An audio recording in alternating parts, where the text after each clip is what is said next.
प्रदेश अध्यक्ष माननीय संजय सारोगी जी भारतीय जनता पार्टी के वैचारिक धरती के उपज हैं।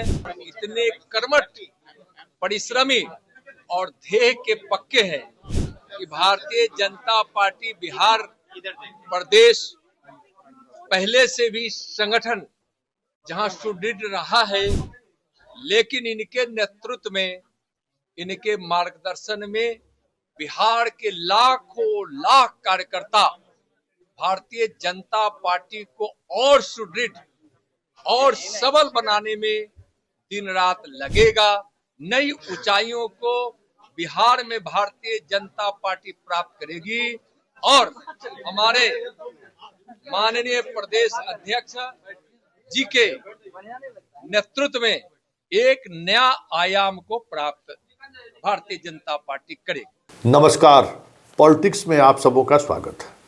और आज हम पॉलिटिक्स में बिहार बीजेपी के उस पॉलिटिक्स की चर्चा करने जा रहे हैं जिस पॉलिटिक्स में आने वाले समय में पटना से लेके पंचायत तक पूरी पार्टी की संरचना बदल जाए तो कोई बड़ी बात नहीं होगी, क्योंकि जो चीज़ें सामने आ रही हैं और जो कुछ दिख रहा है, दिल्ली भी बिहार बीजेपी को लेकर सहज नहीं है।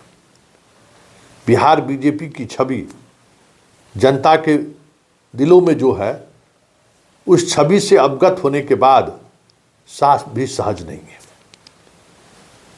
हुआ ऐसा है कि बिहार चुनाव के दौरान बिहार से बाहर के जितने भी सांसद, पार्टी के पदाधिकारी, नेता चुनाव में बीजेपी की जीत सुनिश्चित कराने के लिए जिनको शाह ने बिहार भेजा था, उन तमाम नेताओं की एक बैठक शाह के साथ हाल के दिनों में हुई है। और उस बैठक में यही बात सामने आया, खुलकर बात आई सामने कि बीजेपी अकेले दम पर बिहार में आने वाले कई चुनाव में सरकार नहीं बना सकती है। बीजेपी आज भी ग्राउंड लेवल पर उस तरीके की पकड़ नहीं है। आज की तारीख में भी हम चुनाव भले जीत गए हैं, बिहार में हम सबसे बड़ी पार्टी जरूर बनकर उभरे हैं, लेकिन संगठन के तौर पर बिहार ऐसी बुरी स्थिति देश में कहीं भी बीजेपी की नहीं है। यह बात सुनकर शाह हैरान थे। यूपी के एक सांसद बिहार में काफ़ी लंबे वक्त तक चुनाव के दौरान उन्होंने बिताया है अलग अलग कॉन्स्टिट्यूंसी में। उन्होंने इस बैठक में कहा कि बीजेपी के जो हार्डकोर कार्यकर्ता है, जो पीढ़ी दर पीढ़ी से बीजेपी के साथ जुड़े रहे हैं, वो निराश हैं बिहार बीजेपी के कार्यकलाप से। वो अपने आप को उपेक्षित महसूस कर रहे हैं। चारों तरफ गैर भाजपाइयों का कब्जा है, मतलब दूसरी पार्टी से आने वाले लोगों का पार्टी और संगठन में कब्जा है। ऐसे लोग ही मंत्री बनाए जा रहे हैं जो बीजेपी या संघ के किसी अनुसांगिक संगठन से आए हुए नहीं है। ऐसा दिखता है जैसे गैर भाजपाइयों का पकड़ पार्टी और संगठन पर भी है और सरकार पर भी है। इस वजह से लाखों कार्यकर्ता बीजेपी के उदासीन हो चुके हैं। लाखों कार्यकर्ता की उदासीनता की स्थिति ये है कि इस बार हम भले चुनाव जीत गए हैं, आने वाले चुनाव में बहुत मुश्किल होगा वापसी। और 2029 की तो बात ही छोड़ दीजिए, क्योंकि जब तक नीतीश हैं तब तक बिहार में बीजेपी है। एक नेता भी हम लोग पैदा नहीं कर पाए हैं। आज के तारीख में एक ऐसा नेता नहीं है बिहार बीजेपी में जो कहीं किसी गांव में या किसी जिले मुख्यालय में पहुंच जाए तो पार्टी कार्यकर्ता उनसे मिलने की इच्छा व्यक्त करे। जैसे जैसे इस सच से शाह सरोकार हो रहा था, शाह असहज हो रहे थे।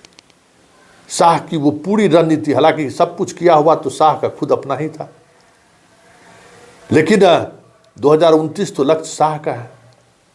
ये खबर सुनकर शाह बेचैन हो गए।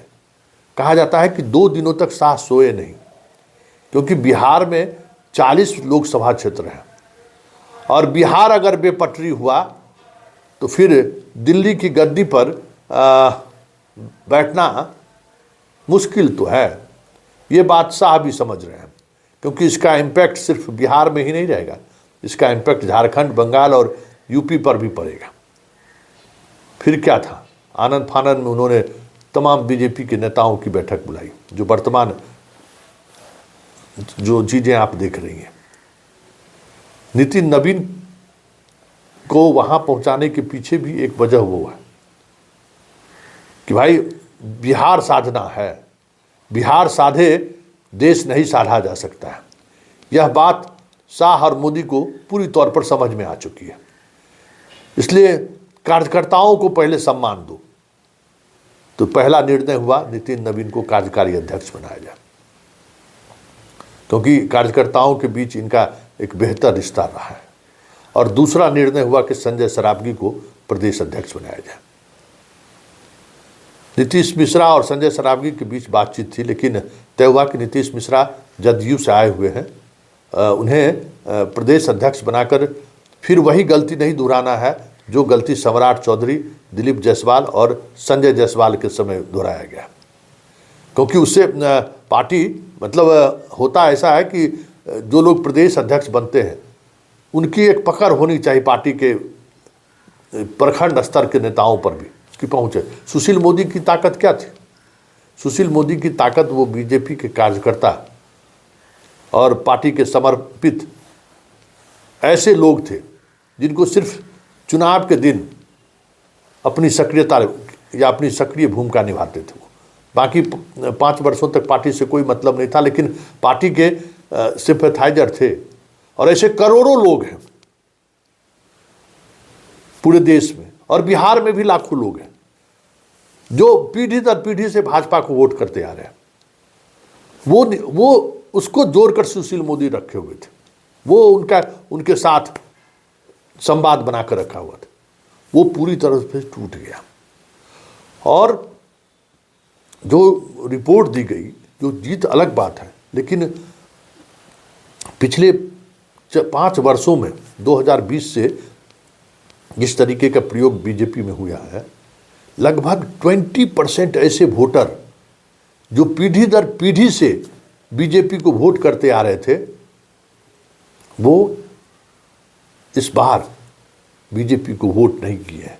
मतलब घर से निकले ही नहीं, और निकले भी तो अनमनस्क तरीके से वोट करके चले आए। ये खतरे का संकेत था, और इस खतरे के संकेत को शाह ने महसूस किया। और आने वाले समय में बिहार बीजेपी संजय जायसवाल, दिलीप जायसवाल और सम्राट चौधरी की छाया से बहुत दूर होते हुए दिखाई दे तो कोई बड़ी बात नहीं होगी।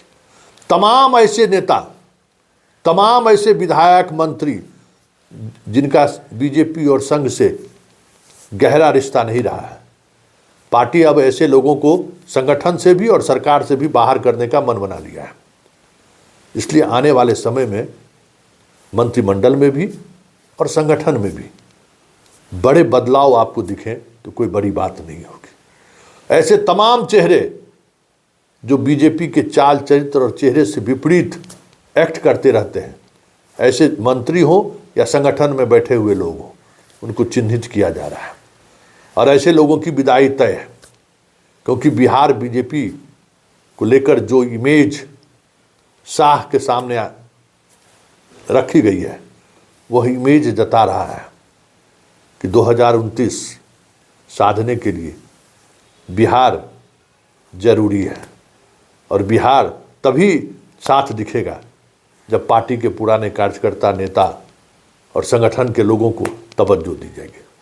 अब देखना दिलचस्प होगा कि शाह के इस संकेत पर संजय सरावगी किस तरीके से खड़े उतरते हैं,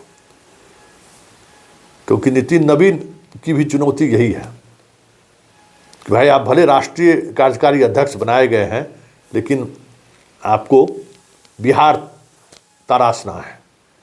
और ये दिख भी रहा है, नितिन नवीन हो या संजय सरावगी हो, जिस तरीके से आम कार्यकर्ता केंद्र के इस फैसले से खुश नजर आ रहे हैं, यही तो बीजेपी का केंद्रीय नेतृत्व चाह रहा था। हर किसी की नज़र, केंद्र के हर किसी की नज़र इसी बात को लेकर है कि बिहार में ये दो बड़े फैसले लिए गए हैं, उस पर पार्टी और संगठन के पुराने लोग, नए चेहरे क्या सोचते हैं और किस तरीके से एक्ट कर रहे हैं। पूरी एजेंसी अभी इसी को जज करने में लगी हुई है। देखिए आगे आगे होता है क्या, लेकिन इतना तो तय है कि इन तीनों की युग की समाप्ति का संकेत संजय सरावगी और नितिन नवीन को बड़ी जिम्मेवारी देकर केंद्रीय नेतृत्व ने इशारा तो कर दिया है।